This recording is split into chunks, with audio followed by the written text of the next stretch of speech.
Last week, we did an episode called The 2025 All Park Passport May Be a Worst Case Scenario. We've quickly gotten that information. How accurate was it? Hello, everybody. Alongside Don Helbig, I'm Ryan Sir, and this is Tower Topics. Tower Topics is the podcast by Kings Island fans for Kings Island fans because that's who we are and that's who we care about. So, Ryan, we have some clarity. We do, and I guess we'll kind of like leave it up to discussion as to whether or not it's a worst case scenario. But just to recap, it was per leak documentation. It's from parkfans.net at Parkfans Network on X, formerly Twitter. Per leak documentation, we reviewed Legacy Cedar Fair Parks currently plan to launch a 2025 All Park Passport without Legacy Six Flags Park access. Though Legacy Six Flags Parks will be added to the All Park Passport at some point in 2025.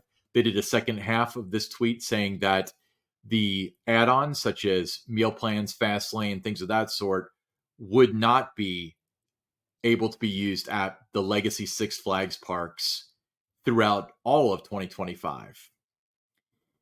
So we coincidentally released that episode, and then the exact same day we got an answer. So as it turns out, the Cedar Fair parks will in fact be launching an all park passport that is only good for the Legacy Cedar Fair parks. And the add-ons are only going to be good at the Legacy Cedar Fair parks too. But this is actually, I don't consider this to be a worst case scenario because you can get into the Six Flags park starting in January. You know, the way, and I think that's, I think that's something that is, a lot of the guests who have the passport, they're going to like that. They're going to go to their home park for the most part in, November, December, still using their current pass to be able to do that. But once you get into January and you're able to go to some of these other parks, Magic Mountain, Great Adventure, Great America, Six Flags over Texas, Six Flags Fiesta Texas, Six Flags over Georgia, I think they're going to be happy about that. Yeah, I think it'll be a huge benefit. Now, one thing that was accurate, and to bring this up again, is that your add-ons only work for the Legacy Cedar Fair parks and the Legacy Six Flags parks, Right. depending on which pass you have. I guess that works out well for you, Don, since you have both. But well, that's another thing. I'm not going to renew both. I mean, definitely not going to do that. There's no reason to if I'm going to be able to get into whatever Legacy side I decide not to renew with.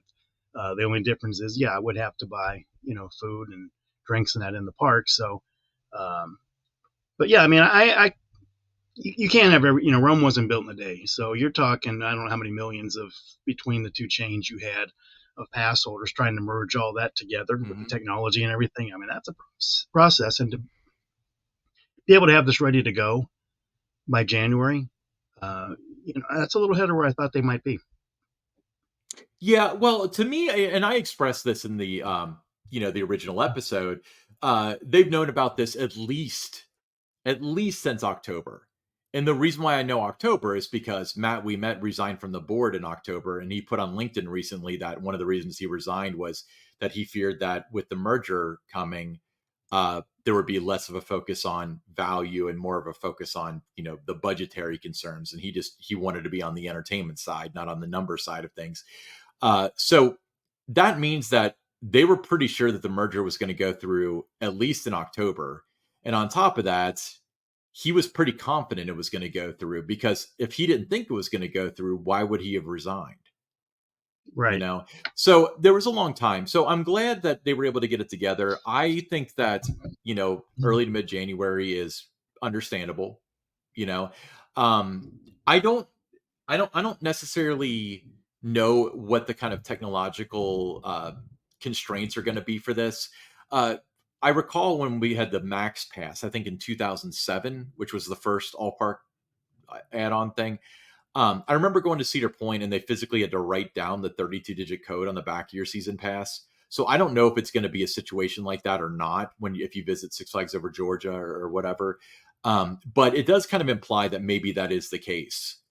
And that would also kind of lead credence to the fact that your add-ons don't work, because there may be no great way to validate that. Right. I mean, like I said, it's complicated because there's, I don't know how many millions of pass holders you have between the legacy parks. So trying to work that, all into one system, you can say they knew back in October, but that's still, you know, a lot of work that you have to do to make that compatible. Yeah, and well, I'm not arguing for October. I mean, my thought is that they were pretty sure it was going to go through well ahead of that, if that's when Oh Mr. yeah. Ouimet resigned. But yeah, you're right, and I understand that the software that's used for this, I believe, was custom built by Paramount originally, and then Cedar Fair inherited it and they adopted it across the chain. And I know that there were infrastructure things that were built. Like I remember at Cedar Point, I went to a Great Ohio Coaster Club event with you in 2006 or seven, and Tony Clark, or one of the speakers from Cedar Point, was there at the time, and he was showing the construction they were doing for Front Gate technological upgrades. And we kind of discussed like, oh, they're putting in the infrastructure for Gate Central. Now, with that being said, they probably didn't have like fiber optic network running to the front gate like they would now. So the transition should be a lot easier. I'm speaking way out of turn because I have no idea, but I'm just saying from a Yeah. logical standpoint. Now I will say this: when Cedar Fair acquired the Paramount Parks, Mhm. the Paramount Parks were ahead on the technology side. The Cedar Fair Parks, were better operators. Mm-hmm. At this point, as we have this merger of equals, the Cedar Fair Parks, have the edge, in terms of the operation. You'd have to give them the nod for that. But technology wise, Six Flags is ahead. So my hope is that they would use, the technology in the systems and that the Six Flags has in place moving forward as they merge these together. Because my experience visiting Six Flags parks this year, the entry experience in that, coming through parking or coming through the front gate, it's seamless. It's just, a second or two that you're there, and you're in the park. Where the Cedar Fair parks, they've got the little hand scanner and they're trying to scan your code, and then it takes a few seconds for it to pop up, and then it pops up, then they got to push a button, to let you in and stuff. It's so quick at the Six Flags park. So my hope is, and it also is for the other transactions, when you're in restaurants or, shops and things, it's just so much quicker. Uh, so I would hope that that's a technology that comes to the legacy Cedar Fair parks, is what they're doing. Yeah. Now, so and this is already going off on a tangent, as we're famous for, Don. But at the front gate, and this is definitely not me complaining. This is me sympathizing with the people that work up there, because has to be so frustrating. Um, in the past, it's been, if they scan your pass, especially if they're busy, like on a haunt Saturday or something, it takes like 10 seconds for it to pull up your information, and you've Oh got yeah. the associate going, come on, because they know that you're trying to get in. Just imagine doing that all night. I mean, that would be horrible. It's gotten better this year. So they did something that made it better, because Yeah, it is a little bit quicker than that, but it's not the Six Flags entry experience where it's just, you just put your thing there, it's a thing, and you're in. I mean, it's not even 2 seconds. do they scan a barcode, or is it like you tap your phone? No, I mean, it scans it. Mm-hmm. It's, just like you do. I mean, you'd have it in your wallet or you have the physical card, and, it scans it, but it's, the line just keeps moving. Yeah, so there are two technological points that I want them to adopt in the next couple years. That's kind of a dream thing for me. Um, Number one is the parking situation that they have at Six Flags. They're using that like license plate identifier where you can register your license plate and then you just drive right in and it just lets you in. Mhm. I'd love to see that, because um I always have my I don't have wireless CarPlay in my car. I have to plug it in. So when I drive up to the gate, I have to unplug it and then pull up my pass in the wallet and then scan it. And I know I'm so first world problem with this, but with that being said, that would eliminate that problem, and it would probably speed it up for a lot of people, so long as they can get that out there, that you should probably register your plate and so on. I'd love to see that. And the other thing is, I'd love to see like you tap to enter. And I'm not Disney uses it with the Magic Bands, but I'm not talking about having a system like that necessarily. I'm saying with something that pre-exists. So with Apple and Android phones and stuff like that, you can have it so and this is designed for, it works for the Disney parks, but it's also works for like metro systems and stuff, where if you tap certain readers, it knows what you're trying to do. So if you tap a reader that's at Disney, it knows you're not trying to use Apple Pay. It knows you're trying to use your Disney ticket or whatever. Imagine having that for the Cedar Fair parks where, all you got to do is walk up and tap it and it's, yep, you're good to go. That sort of thing. Moving forward, from my understanding, Epic Universe is going to have that thing where you scan you scan your face when you purchase your ticket, and then when you enter Epic Universe, it scans you from afar, and an employee's just there with an iPad or something, and if somebody doesn't come up green, then they stop them and ask for their ticket or whatever. But you'll essentially be able to walk right in. So something like that would be an end game thing, but I think the touch entry would be very, very cool for that. But Yeah, that is one of the things that I do think in time that the Legacy Cedar Fair Park guests are going to find is that the technology is going to be a step above what they're used to right now.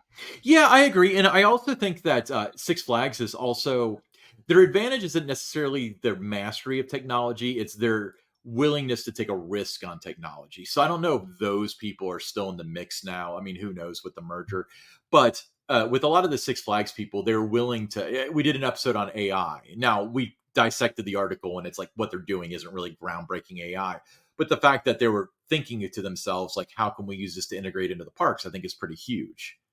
So I would love to see stuff like that. And then, as you grow more technology, you have more opportunities, such as with the pass perks and stuff.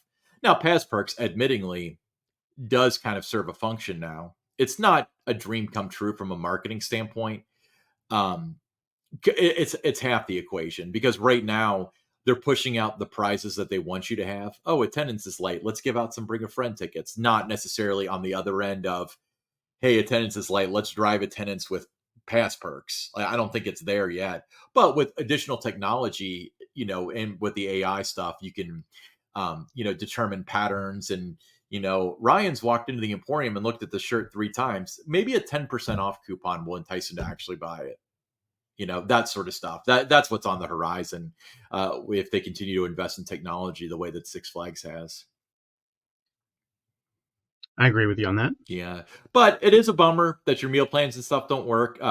Again, I reiterate what I said. They're going to have to pull the Band-Aid off one way or another, either with the Cedar Fair program or with the Six Flags program. It's going to be the Six Flags program, because the Six Flags program is way underpriced, in my opinion. And that's going to hurt, and it's going to hurt at a time when they can't afford for it to hurt, and it's going to hurt for a couple years. Um, Now let's talk about the add-on products that you have. mhm. If you have the passport, how many Six Flag parks are you actually going to visit in 2025? I know, if you have the Kings Island pass, you got the passport. You're going to go to Cedar Point. Some might go to, maybe one other park. The majority. Now, there's going to be a few that are going to go to 8 or 9, but the majority are going to hit maybe 2, 3 maximum on that. And I don't know that, unless based on your geography where you are, the closest Six Flags park, to the majority of the Kings Island pass holders is what, Six Flags over Georgia. Yes, or Chicago. Which Or, one? or Chicago. Yeah, Chicago. Well, Chicago's probably a little bit closer. Yeah. About an hour Yeah. closer. But those are the 2 closest ones. St. Louis, you got 6.5 hours there. So those are the, they're still outside that 5-hour window to get there a little bit. So you're gonna go to Cedar Point still, but will you maybe bypass the 8-hour drive, 7-hour drive, depending where you live, to Carowinds, and maybe go to Six Flags Great America, or Six Flags over Georgia, Six Flags over St. Louis instead, because it might be a little bit closer for you. Yeah, you could, and I definitely think that there is a synergy to be done there. Um, but that might work against you too. So if you live north of King's Dominion and you like Six Flags America and King's Dominion, right now you're spending $400 on passes. You just consolidated that down to 200. Um, Yeah. Yeah, so that's hard to say, but I guess that would be. I mean, if you visit that much, you might as well just get the 2 passes at this point, even if they do work. But Yeah, no, we don't know what pricing is going to be either for Kings Island because all the parks, always seem to be a little bit different. The offer that Kings Dominion has out there today, as of this recording, is that it was $95 for the Gold Pass mhm, and it was $89 for the All Parks Passport. yeah, So that's a really good deal. yeah, exactly. And we've had this talk before, but sometimes you got to think about this whole season pass thing. If you have the all park passport, then it really doesn't matter which Cedar Fair park that you buy the passes from. And we learned a valuable lesson last year as far as they don't all necessarily mean the same thing. So, for example, Top Thrill 2, in order to go to the preview day, you had to have a Cedar Point Gold Pass, which was not disclosed in the fall when a lot of people bought their passes. And with that being said, you can get a pretty cheap Kings Dominion Gold Pass, $95 for the pass. How much is the All Park Passport? Did we know that offhand? 89. $89. So you're in at less than $200. You're able to get into Kings Island, and maybe you can go to a preview day for their new coaster. You know, Raptura. I haven't even heard it said out loud yet, so it's hard to say. But yeah, there's a possibility. So that does make a case for waiting. Now, with that being said, the price will go up. But in May, how much more would it be? $5 or $10? Yeah, it's not substantially in terms of those increases. You might see, $5 more at the, as you get into like the winter period. You might see another $5 as you get into that January through April type range, and then maybe a couple more dollars or something before you get to that final run for it. So it's not substantially. I mean, it might be worth waiting to see. Depending again, if you want to travel and you want to be one of the first to ride, new coasters and things at different parks and be at their preview events, it might be worth just waiting to see what the operating calendars are like and what it's going to include before you decide, which park is going to be your home park based on your pass. I've always thought it was so weird that we buy something sight unseen every year in the fall, not know. I mean, we generally know when opening day is going to be, and but that's not a reflection of the entire season. But I often buy the season pass. Recently, I bought the season pass kind of late, but I often buy the season pass in the fall, but wait to do the add-ons because I want to see what's on the menu for the all season dining before I commit $100 and something to that, as it typically is at Kings Island. You know, I as we very well know, terms are subject to change, so they don't usually put out a menu until just weeks before the park opens. So, for example, for me, I bought my dining plan like 10 minutes before I left the house on preview day, because they had released the menus and all that. Now that changed that day, with the double stacked chicken sandwich. But Yeah, I waited until I had seen what the options were for the dining plan because I didn't want to get it and find that it was just chicken tenders and pizza because as you mentioned many times, Ryan, terms subject to change all the time. So I felt that there was a very good variety. So I was excited to add that, and I've been happy with the dining plan. yeah. To clarify, the dining plan as it stands now, through all its faults, all its ups and downs, is an incredible value.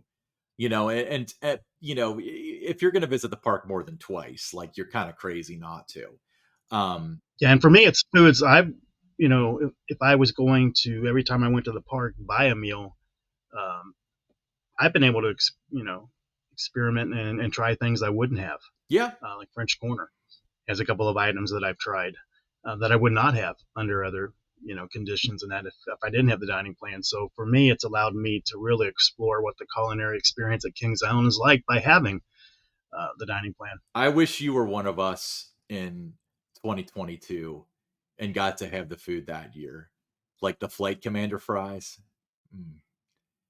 Yeah, sorry, I was thinking about the Flight Commander I fries tried. meal. Oh, you did? I tried. I That tried might, this. except for the ribs, the first year of Red's Hall of Fame Grill, the Flight Commander fries might be my favorite food item that the park's ever had.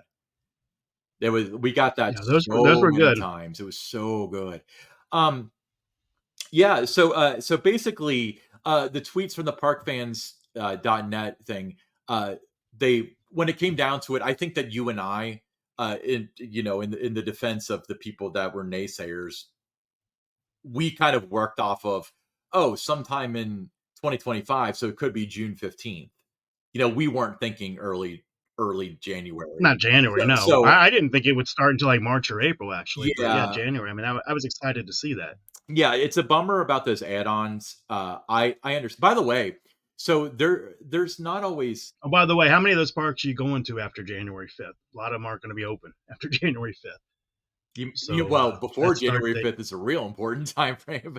but Yeah, yeah, yeah. but So if you all of a sudden you can go to all those Legacy Six parks after January 5th, you're still going to have to wait till the spring for the majority of them. I think that this might be my year to actually start hitting next year. Might be my year to start hitting up Six Flags parks because I've always been sold on the fact that a lot of them are kind of a secondary product. But from what I've seen, Cedar Fair has not been Six Flags dies. It's been very much the other way around. I've got a really good contact in one of the very solid Six Flags parks that's pre-existing, and they said like, as soon as the merger went through, Cedar Fair expected them to be on Cedar Fair standards, which were much higher than general Six Flags standards.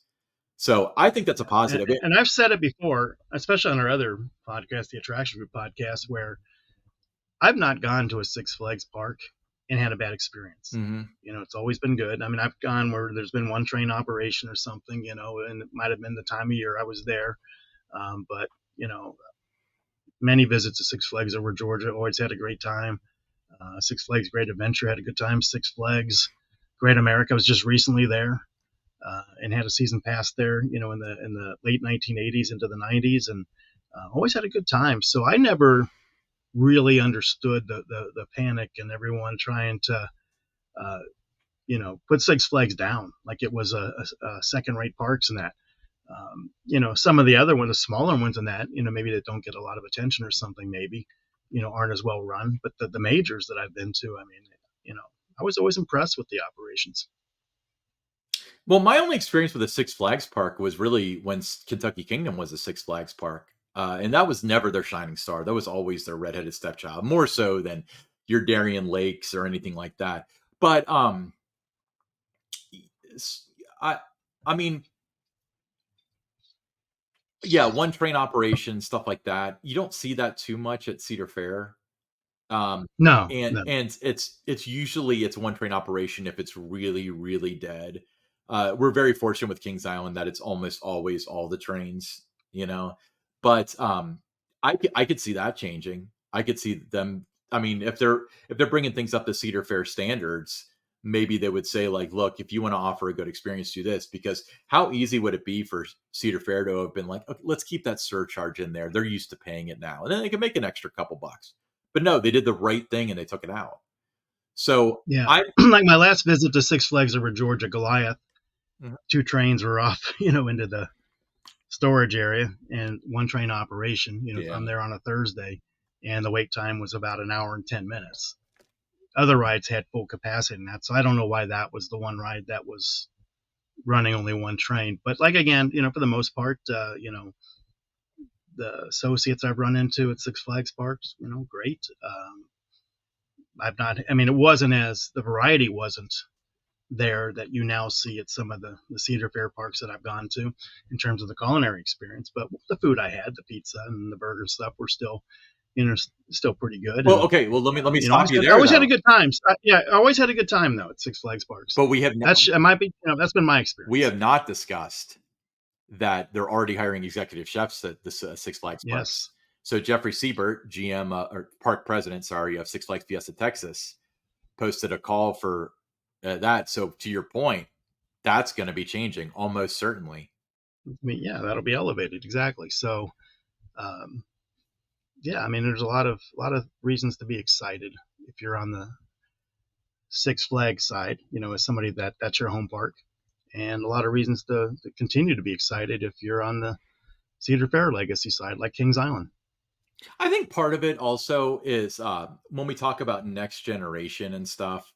Um, the one of the problems, Cedar Fair and Six Flags going back like 15 years ago had completely opposite problems. Six Flags had people that were way too green, and Cedar Fair had people that were way too like set in their ways. So what I like about that is presumably some of those people have stuck around and kind of matured over the past 10 or 15 years. Mhm. And that's an influx of like very experienced talent into the chain. So when we talk about Mhm. people that do design for Grand Carnival or come up with ideas for events or pitch ride ideas or operational changes or marketing ideas and stuff like that, that could all be a net positive because of this injection of new human capital. Okay. I agree. I thought you just weren't going to respond like that's the stupidest thing I've No, I agree. ever. Yeah. Okay, cool. Yeah. So basically, I guess the consensus is, I mean, between us is that the information that these people got their hands on was correct. And Yeah. fortunately, was it a worst case scenario? Not the best case scenario, but certainly not the worst case scenario. Okay. Yep. As a wise man once said, Ryan, you can't have everything. Where would you put it? That is true. But so Don, you mentioned that starting in January, you're going to be able to go to the legacy Six Flags parks with the all park passport. Um, what kind of shirt would you wear there? I'm getting worse and worse at Well, these. what I you are what I would wear is a um I've been corrected. A Carolina blue I was going to bring that up. Tower Topics t-shirt. A Carolina blue Tower Topics t-shirt. You can get yours for just $22. They come in whatever size you might want. Just send us a direct message to our X Tower_Topics and let us know that you're interested. We'll send you the QR code to make your purchase. It's done through Venmo, and then it just takes a matter of days to get your shirt. That's awesome. Yeah, it's $22 includes shipping. We sold 5 times the amount that I thought we would. And I love seeing them around, and I think that's just incredible. So Yeah. Now let's talk about that. The Carolina blue. Why we call it a North Carolina blue is because growing up a sports fan, going back to the '70s, '80s, and all the way to today, and you'd watch whether it's college football or the college basketball, they'd always refer to the North Carolina Tar Heels wearing that North Carolina blue color. yeah, So that's why I I never went with that. questioned the North It's Carolina because of my design. upbringing. Right. Yeah. Yeah, it's because of my upbringing. That's your excuse. All right. All right. We'll be right back with the listener questions. All right. First listener question from Troy out of Cincinnati, Ohio. He's like, I was at Kings Island and tried to get a lid for my icy so I could take it home. I was denied by the worker and they told me this is only for paying customers. Are park goers with the all season drink plan plus not paying customers? Well, Troy, did you pay for your all season drink plan plus or not? Well, if he did, then yeah, he's a paying customer. I don't know what's so hard about somebody asks for a lid, you just give them a lid. If you're giving it, I guess you could call it the paying customer that, is perceived to be the paying customer. Just give them a lid. It's not that hard. Yeah, I mean, first of all, I'm sure that the edict handed down from the foods department is certainly not to tell people that it's only for paying customers. In fact, I would probably bet you dollars to donuts that, I mean, even if you're not supposed to give them a lid, which maybe the lids are expensive, I'm not really sure, but if they ask for it, like, why not just give it to them? It's a drop in a bucket. You just generally don't give it to them. But I really hate that thought process that some have within the organization, that they really, really, really want you to buy that season pass. And they really want you to buy that all season food pass. And they really want you to buy the drink plan. And then as soon as you buy it, you're not even a customer anymore. You're just scum to them. And it's very unfortunate because, as my our friend David often says, like, season pass holders are giving the company a $50 million interest free loan every year for their capital. So the parks would not go around without season pass holders and without their money. And a lot of this whole thing of once they got your money, you're a burden to them, is really just kind of sad. And I don't think that a lot of people within the park and within the chain feel that way, but I think some do, you know. Cool. Thanks for the question, Yeah, Troy. thanks, Troy. Lindy M. from Morrow, Ohio. She said, I was looking at the operating calendar for Winterfest. I thought Saturdays and Sundays had opened at 4 p.m., but it says 5. Are those days budget cut?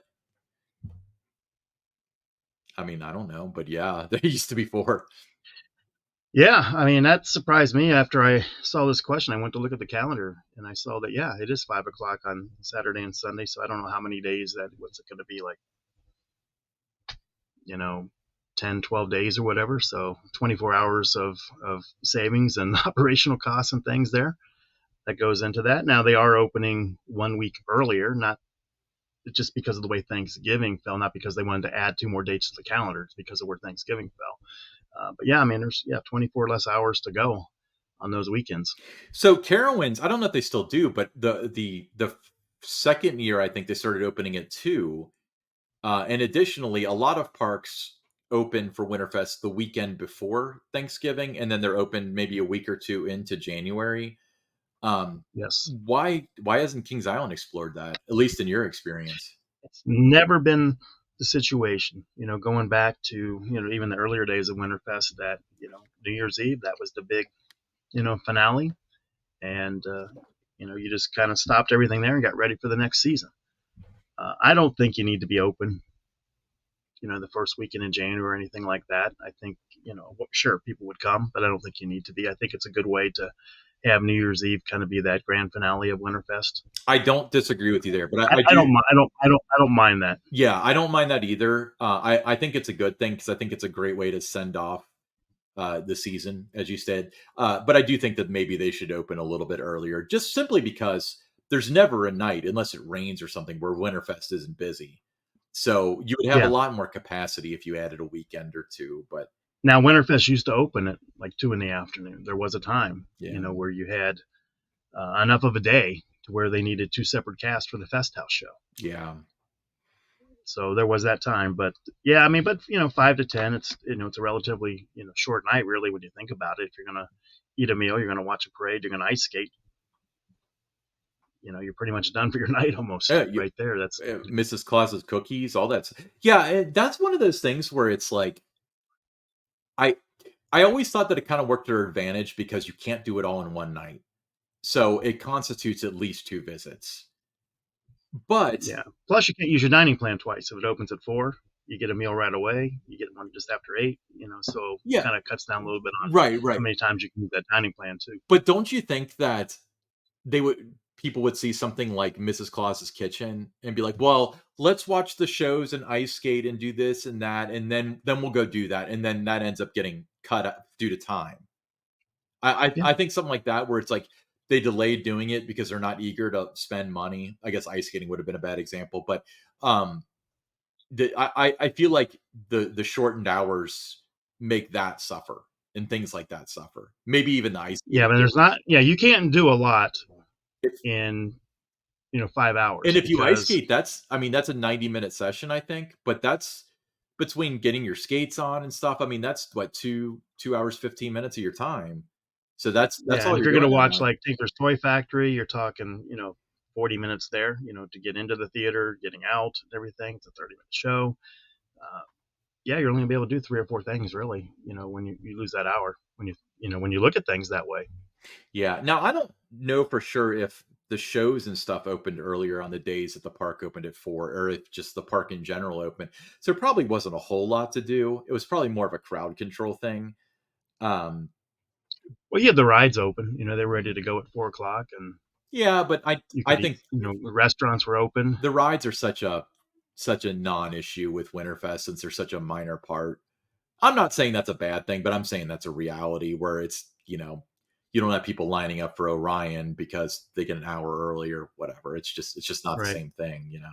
But yeah, that's a great question. And it'd be very interesting to see how Winterfest pans out this year compared to last year and especially the year before. But Yeah, nice catch there, Lindy. yeah, absolutely. Hey, Lindy, thanks for the question. I'm Ryan Sir, along with Don Helbig, and this is Tower Topics.